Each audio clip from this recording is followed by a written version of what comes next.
شجیہ پہلے تو جو آپ نے انٹرو دیا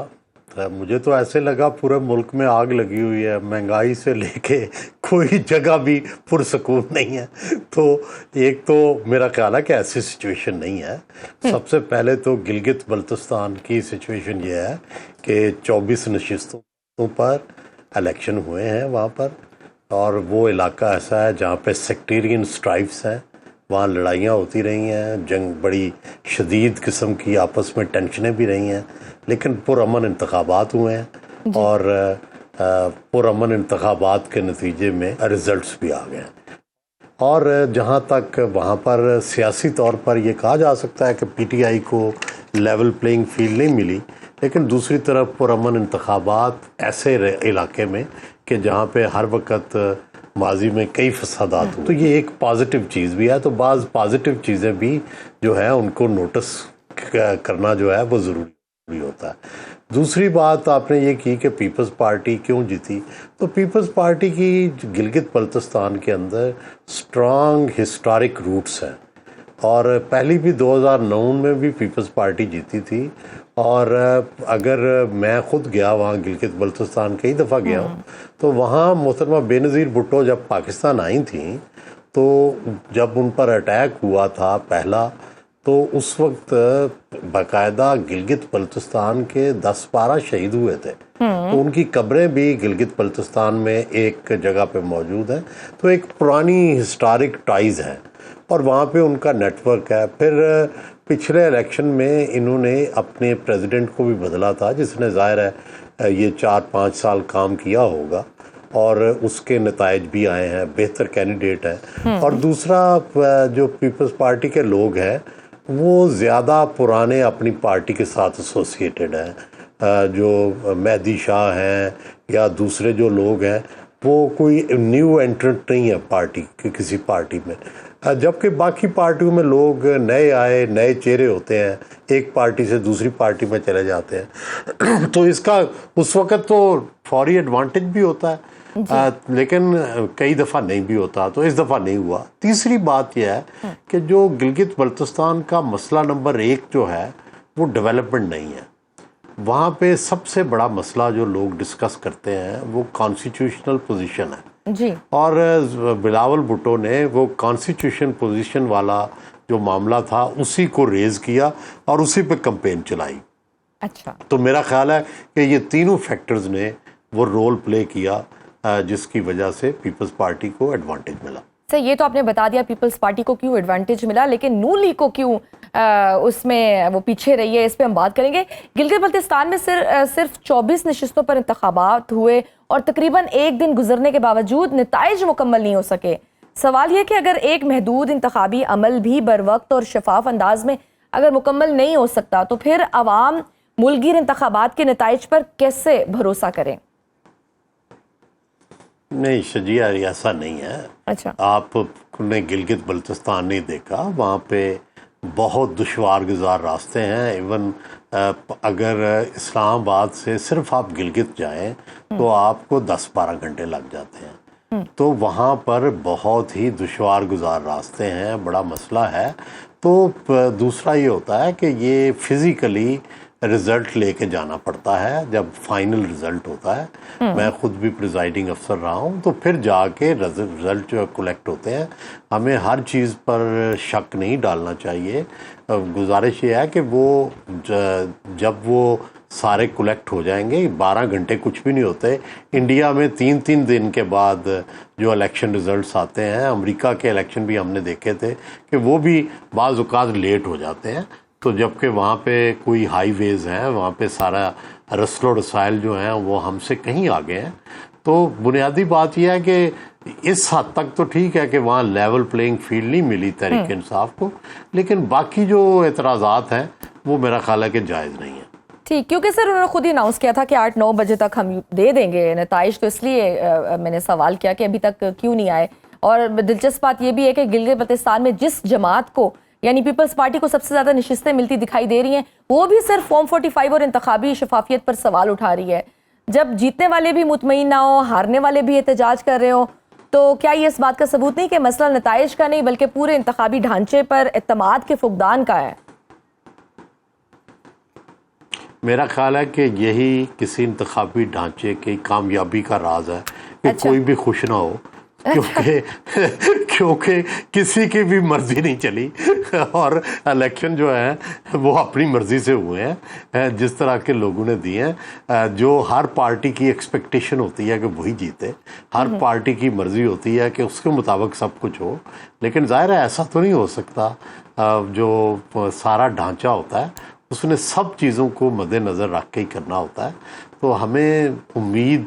اور پازیٹیوٹی جو ہے اس کو بھی مد نظر رکھنا چاہیے۔ ہر چیز میں ضروری نہیں کہ شک ہو، ہر چیز غلط ہو، بہت ساری چیزیں ٹیکنیکل وجوہات کی بنا پر بھی ڈیلے ہو سکتا ہے۔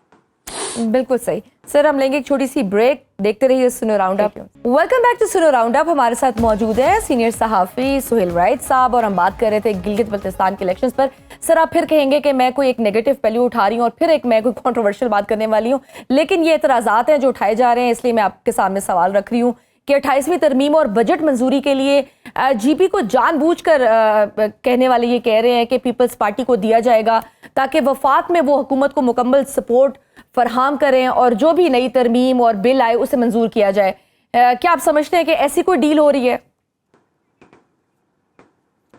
پہلی تو بات یہ ہے کہ بجٹ سے پہلے تو کوئی ترمیم نہیں آ رہی، اب تردید ہو چکی ہے وفاقی سطح پر، تو اس لیے یہ جو بھی سپوزیشن تھی۔ دوسرا جو ظاہر ہے ڈائلاگ تو ہو رہے ہیں، بڑے عرصے سے ہو رہے ہیں کہ این ایف سی کے اندر کیا امینڈمنٹ کی جائے، صوبوں سے کیا لے کے وفاق کو دیا جائے، وفاق کو کس طرح مضبوط کیا جائے، لیکن ابھی تک کوئی فائنل نہ کوئی شکل آئی ہے، نہ کوئی فائنل فارمولہ جو ہے وہ ابھی تک آیا ہے۔ اور ابھی ریسنٹلی جو گلگت بلتستان میں بلاول صاحب کی تقریر تھی اس میں تو انہوں نے ان سب چیزوں کو رد کیا تھا، تو میرا نہیں خیال کہ ابھی بجٹ سے پہلے، دیکھو یہ ہر صوبے کا حق ہے نا، وہ کولیشن پارٹنر ہے، کیا وہ آپس میں مذاکرات بھی نہ کریں کہ ہمیں سندھ کے لیے کیا چاہیے اور وفاق کے لیے کیا چاہیے، تو وہ مذاکرات ہو رہے ہیں جو معمول کی بات ہے۔ اگر بجٹ 2 دن بعد بھی آ جائے گا تو اس مہینے پورے میں بجٹ جون میں کسی بھی دن آ سکتا ہے، ٹھیک ہے صحیح۔ اور سر وفاقی بجٹ کسی بھی ریاست کی معاشی سمت کا تعین کرتا ہے، لیکن پاکستان میں صورتحال یہ کہ بجٹ پیش کرنے سے پہلے اتحادی جماعتوں کے سیاسی مفادات، وزارتوں کے تنازعات اور وسائل کی تقسیم کے بھی جھگڑے زیادہ عام دکھائی دے رہے ہیں۔ پیپلز پارٹی کے تحفظات بھی عوامی ریلیف یا مہنگائی کے خاتمے پر تو نہیں ہے نا، بلکہ اختیارات اور فنڈز پر ہیں۔ سر کیا یہ کہنا غلط ہوگا کہ پاکستان میں جمہوریت عوامی نمائندگی سے زیادہ اشرافیہ کے وسائل کی تقسیم کا نظام بن چکی ہے؟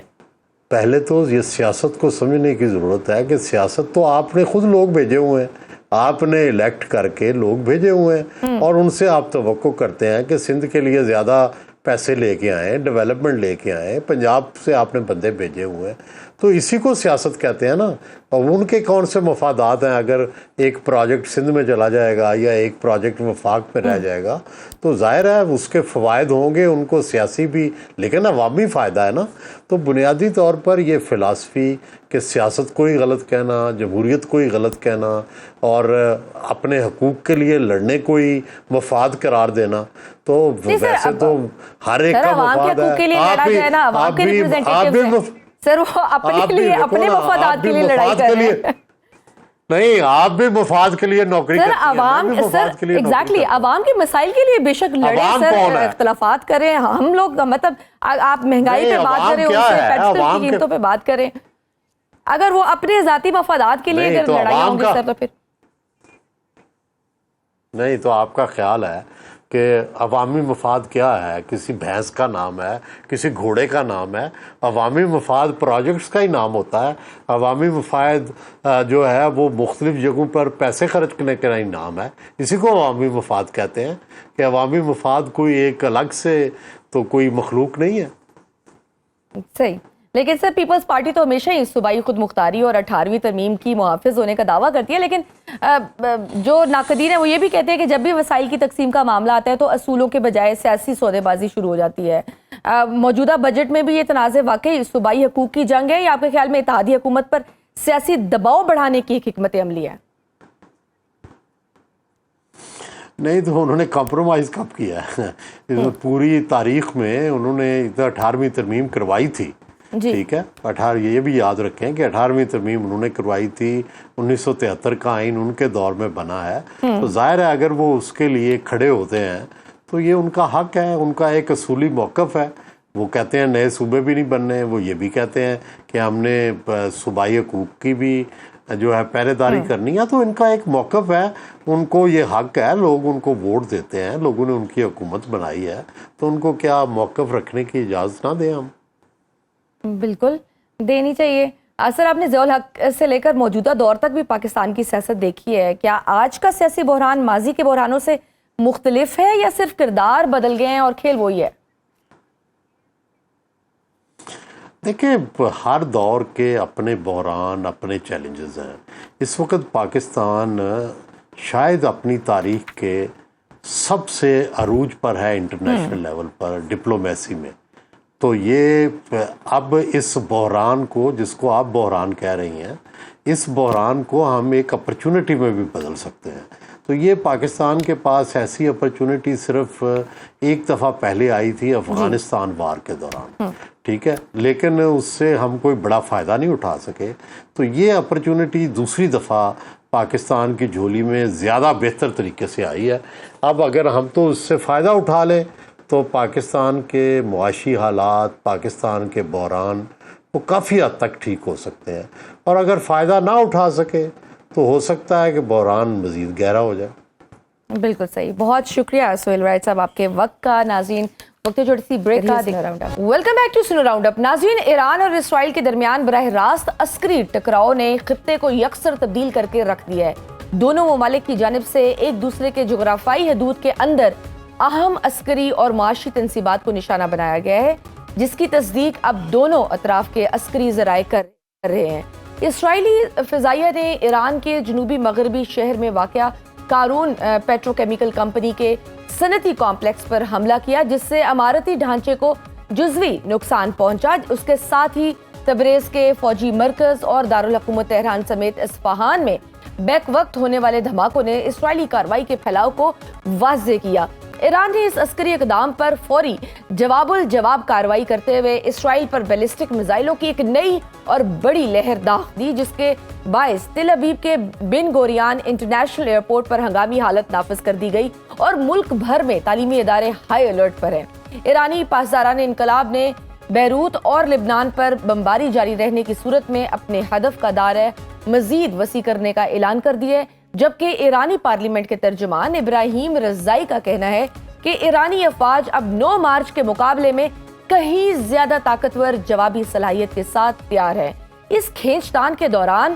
سعودی عرب کے شہر الخرج میں اچانک خطرے کے سائرن بجنے سے علاقائی تشویش میں اضافہ ہوا. تاہم سعودی سول ڈیفنس نے چند منٹ بعد ہی الرٹ واپس لے کر صورتحال کو معمول پر قرار دیا, جبکہ ایرانی حکام نے واضح کیا کہ سعودی عرب میں کوئی حملہ نہیں کیا گیا. دوسری جانب سفارتی محاذ پر واشنگٹن کی مداخلت نے ایک نیا موڑ لے لیا. امریکی صدر ڈونلڈ ٹرمپ نے اسرائیلی وزیر اعظم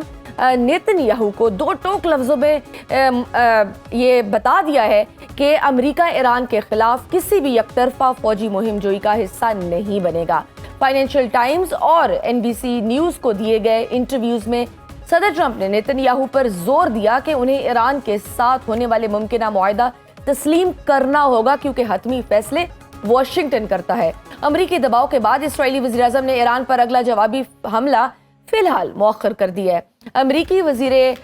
جنگ نے دعویٰ کیا ہے کہ واشنگٹن اور تہران ایک ایسے جامع امن معاہدے کے بہت قریب ہیں جو ایران کو جوہری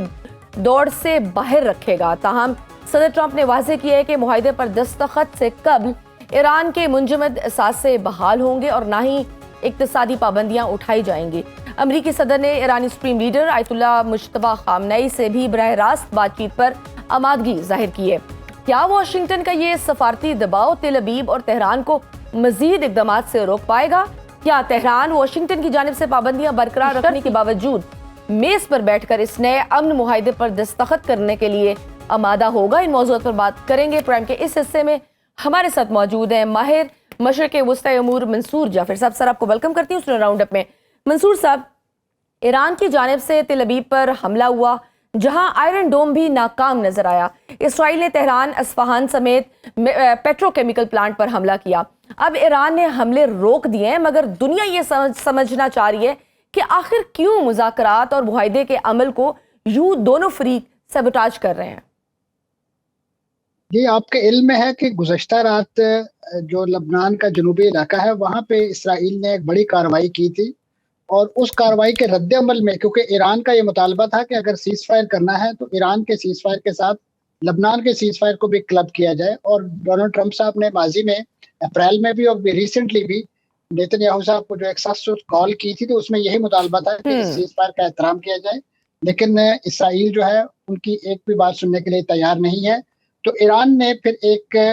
اپنا ایک جو اسٹریٹجک ڈیٹرنس ہے اس کو ایک اس کا نیا بیلنس کریٹ کرنے کے لیے یقیناً اسرائیل پر یہ جو راکٹ باری ہے، جو میزائل جو ہیں وہ داغے ہیں، اور اس کا مقصد یہی تھا کہ ان کا یہ قضیہ کہ وہ لبنان کو ایران سے الگ نہیں دیکھتے ہیں، اور اگر یہاں پہ امن ہے اور یہاں پہ سیز فائر ہے تو یقیناً لبنان کے اندر بھی ہونا چاہیے، کیونکہ وہاں پہ جو برسر پاکار اسرائیل کے خلاف قوت ہے وہ بذات خود براہ راست ایک لحاظ سے بینیفیشری ہے یا پروکسی ہے ایران کی، اور وہ نہیں چاہتے تہران والے کہ اس وقت وہ کمزور دکھائی دیں، اور خاص طور پہ ایسے موقع پہ کہ جب آلریڈی شام کے اندر ان کا ایک پورا نیٹ ورک جو ہے پاسدارانہ انقلاب سمیت وہ لپیٹا جا چکا ہے، اور اس کے ساتھ ساتھ فلسطین میں جو محاذ ہے جس وہاں پہ فلسطینی مزاحمتی تحریکیں جن میں ان کے حمایت یافتہ گروپ بھی شامل تھے وہ اس وقت بالکل زیر زمین ہے یا انڈر گراؤنڈ ہے، کسی قسم کی مزاحمت نہیں کر رہے ہیں۔ تو ایران اپنے آپ کو جو مزاحمت کے پروجیکٹ کا چیمپئن سمجھتا تھا یا سمجھتا ہے،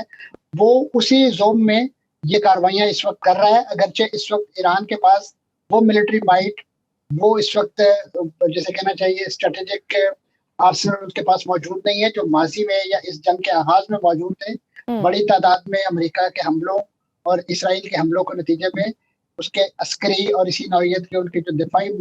جو انسٹالیشنز ہیں وہ بڑے پیمانے پہ تباہ ہو چکی ہیں، لیکن ایران نے یہ حالیہ حملہ کر کے ایک لحاظ سے بتانے کی کوشش کی ہے کہ ہم نے یہ جو سیز فائر کے دوران کا جو ٹائم پیریڈ تھا وہ ہم نے صرف نیگوسیشن میں صرف نہیں کیا ہے، ہم نے اپنے آپ کو بیک اینڈ پہ عسکری محاذ پہ بھی اپڈ کیا ہے، اور اب یہ جو حالیہ حملے ہیں جس کے نتیجے میں ان کے جتنے بھی میزائل شکن سسٹم ہیں وہ دھرے کے دھرے رہ گئے ہیں، اور خاص طور پہ ایک میزائل جو غرب اردن میں ایک یہودی بستی کے اندر گرا ہے، اسی طریقے سے اردن سے گزر کے جانے والے جو میزائل جو تھے وہاں پہ بھی وارننگ جو ہے وہ سرو کر دی گئی۔ تو لہذا خطہ یقیناً ایک بار ایک ایسی بڑی جنگ کے دہانے پر آن کھڑا ہوا ہے کہ جو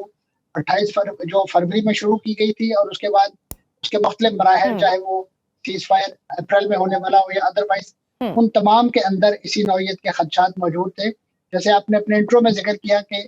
انہی حملوں کے جلووں میں جو سعودی شہر القرش ہے وہاں پہ جو کچھ دھماکے سنے گئے، کچھ ایسی آوازیں کہ جس کے نتیجے میں وہاں پہ ایک سیکورٹی الرٹ جاری کر دیا گیا، لیکن ایران نے بر وقت اس کی تصدیق کرتے ہوئے اب ان دھماکوں سے لا تعلقی کا اعلان کیا یا اسے اپنی کسی کارروائی کا حصہ نہیں گردانا۔ آپ کے علم میں ہوگا کہ اس کارروائی جو رات کی گئی ایران کی طرف سے، اس کے فوراً بعد ایران کے جو وزیر خارجہ ہیں انہوں نے کئی ملکوں کے، اس میں یورپی ملکوں کے بھی وزراء خارجہ، پاکستان کے وزیر داخلہ، ان تمام کے ساتھ جو ہے وہ براہ راست فون کالز کی، اور انہیں بتایا کہ یہ کارروائی جو ہے یہ صرف اور صرف اپنا ایک اسٹریٹجک بیلنس ہے اس کو ریسٹور کرنے کے لیے، اور یہ بتانے کے لیے کہ لبنان کو ہم اس نوعیت کے اس موقع پہ نہیں چھوڑ سکتے۔ اور خاص طور پہ آپ کو یاد ہوگا کہ اس وقت لبنان کے اندر جہاں یہ محاذ اثر نو گرم ہوتا ہوا دکھائی دے رہا ہے، لبنان کے آرمی چیف جو ہیں وہ اس وقت پاکستان کے اندر موجود ہیں، اور ان کی یہاں پہ جو عسکری قیادت کے ساتھ ملاقاتیں ہیں وہ بڑی اہمیت کی حامل سمجھی جاتی ہیں، کیونکہ آپ کے علم میں ہوگا کہ اس وقت جو سیز فائر وہاں پہ لبنان میں کرایا گیا ہے وہ لبنان کی حکومت کی کمٹمنٹ پہ کیا گیا ہے، اگرچہ فائٹنگ وہاں حزب اللہ کر رہی ہے۔ ایسی صورت میں حزب اللہ کے خلاف وہاں کی حکومت کو یہ ٹاسک دیا گیا ہے اور فوج کو یہ مینڈیٹ دیا گیا ہے کہ وہ حزب اللہ کو ڈس آرم کرے اور انہیں اس طریقے سے نہتا کیا جائے جس طریقے سے وہ غزہ کے اندر وہاں پہ فلسطینی مزاحمتی گروپوں کو کرنا چاہتے ہیں۔ بالکل ٹھیک۔ اب یہاں پہ پاکستان کے اندر آرمی چیف کی موجودگی، لبنانی آرمی چیف کی موجودگی بہت سارے سوالات کو بھی جنم دیتی ہے کہ آیا وہ مہمان جو اس وقت فوجی سربراہ ہیں، آیا وہ کو اس نوعیت کی ڈیمانڈ، اس نوعیت کی نیگوسیشن کے لیے پاکستان کے اندر موجود ہیں؟ یقیناً پاکستان کا موقف دنیا کو معلوم ہے کہ انہوں نے جس انداز سے غزہ میں فلسطینی مزاحمتی تنظیموں کو غیر مسلح کرنے کے لیے کسی بھی کردار ادا کرنے سے انکار کیا تھا، تو یہ ایک میں سمجھتا ہوں ایسا پریسیڈنٹ سیٹ ہو گیا ہے کہ جس کی روشنی میں کم از کم جو بھی مہمان یہاں تشریف لائے ہیں ان کو اس نوعیت کی تو شاید مجال نہیں ہونی چاہیے کہ وہ اس نوعیت کی ڈیمانڈ پاکستان سے کر سکے، لیکن میں سمجھتا ہوں کہ لیکن پھر بھی اوبویسلی ان کا یہ دورہ کافی اہم ہے. بالکل ٹھیک. اچھا آپ نے ایک اور جو بات بالکل صحیح فرمایا، یہ صرف سیز فائر نہیں ہے بلکہ اس کے پیچھے ایران اپنی تیاری بھی کر رہا ہے. ایرانی پارلیمنٹ کے ترجمان ابراہیم رضائی نے بھی بڑے کیٹیگوریکلی کہا ہے کہ 9 مارچ کی جوابی صلاحیت کا حوالہ دیا کہ اس سے بھی زیادہ ہم سخت جواب دیں گے، ہم پریپیئرڈ ہیں. عسکری حلقوں میں تو یہ بھی افواہ ہے کہ ایران نے روس یا کسی اور ذریعے سے کوئی ایسی خفیہ اینٹی مائل ٹیکنالوجی حاصل کر لی ہے جس نے پچھلے 3 مہینوں میں کھیل بدل دیا ہے. بطور ایکسپرٹ آپ کی انٹیلیجنس اس بارے میں کیا کہتی ہے؟ کچھ ایسا ہے؟ جی اس میں بہت سارے محاذوں پہ جسے کہنا چاہیے پانی بہت سارا پلوں کے نیچے سے گزرا ہے. خاص طور پہ آپ کے علم میں ہوگا کہ ایسی اطلاعات بھی آ رہی تھی کہ نیوکس کے حوالے سے کہ ایون کہ شاید ایران جو ہے وہ کوئی ایٹمی دھماکہ کرنے جا رہا ہے یا اس میں تیاریاں، اور خاص طور پہ اس ضمن میں بالخصوص ان کا جو وہ شہر کا جو پلانٹ ہے وہاں پہ روسی جو ایٹمی سائنسدان ہیں ان کی موجودگی پھر اسی طریقے سے جس طریقے سے بہت زیادہ مطالبہ جاری تھا ایران کی اسرائیل کی امریکہ کی طرف سے کہ وہ نیوکس میں جو خاص طور پہ جو افزودہ یورینیم ہے ان کے حوالے کیا جائے، تو وہاں پہ اس نوعیت کی اطلاعات بھی ہیں. اور یقیناً اس میں جس کی طرف آپ نے اشارہ کیا ہے جو ٹیکنالوجی کے حصول کے حوالے سے، اگرچہ اس کے لیے کوئی مصدقہ اطلاعات ہمارے پاس نہیں ہے، لیکن میں سمجھتا ہوں کہ اس وقت جو کلیم کیا جا رہا ہے، اور ممکن ہے کہ اگر یہ جنگ کا دائرہ بڑھتا ہے اور اس کا یہ دورانیت طول پکڑتا ہے، ایسے موقع پہ شاید وہ ٹیکنالوجی کسی نہ کسی طریقے سے بروئے کار لائی جائے اور دنیا کو معلوم ہو جائے گا کہ ایران نے اپنی اس جو پیریڈ آف لل تھا اس کو انہوں نے صرف اور صرف ڈپلومیٹک ایونیو میں ایگزاسٹ نہیں کیا، بلکہ وہ عسکری میدان میں بھی اپنے آپ کو پوری طرح پریپیئر کرتا رہا ہے. کیونکہ جس دشمن کے ساتھ اور خاص طور پہ جس جارے ملک کے ساتھ ان کا واسطہ ہے